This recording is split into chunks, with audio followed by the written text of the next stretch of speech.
Sa mundong puno ng agos at sigla, may mga oras na ang kaluluwa ay nakakaranas ng katahimikan. Ang depresyon, isang hindi nakikitang laban, ay di basta-basta lumisan. Hindi ito tungkol sa pagiging malungkot, ito ay parang pagkadismaya.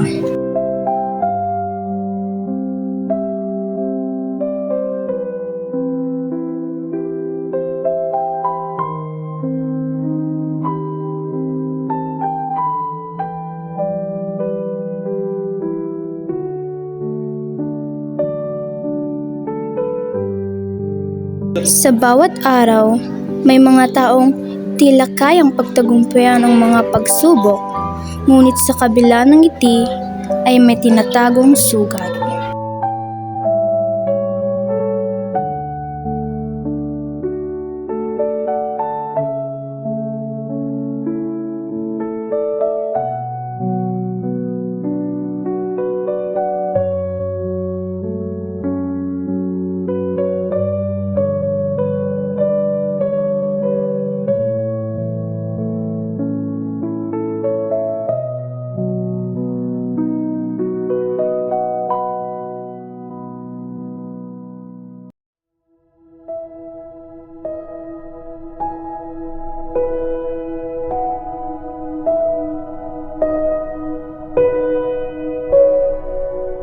May mga pagkakataon sa buhay na kahit gawin mo na ang lahat ay parang hindi pa rin sapat.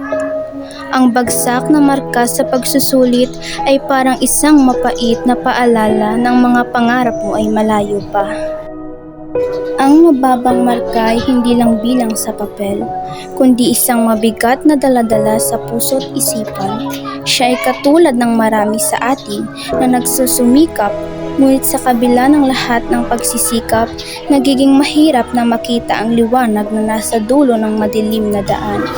Kailangan din nila ng suporta para mas lalong maganahan sa araw-araw na pagpasok.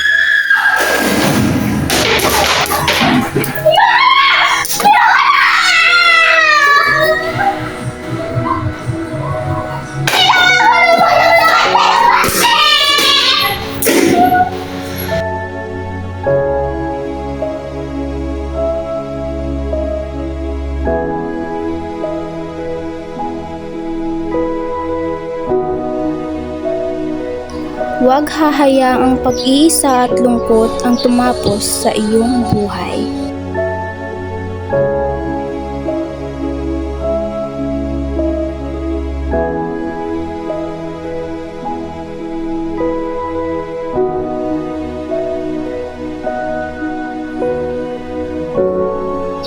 Ang huling hakbang na ginawa niya ay nagpapakita ng isang malupit na paalala ng kahalagaan ng pagkakaroon ng suporta at tulong ng ibang tao.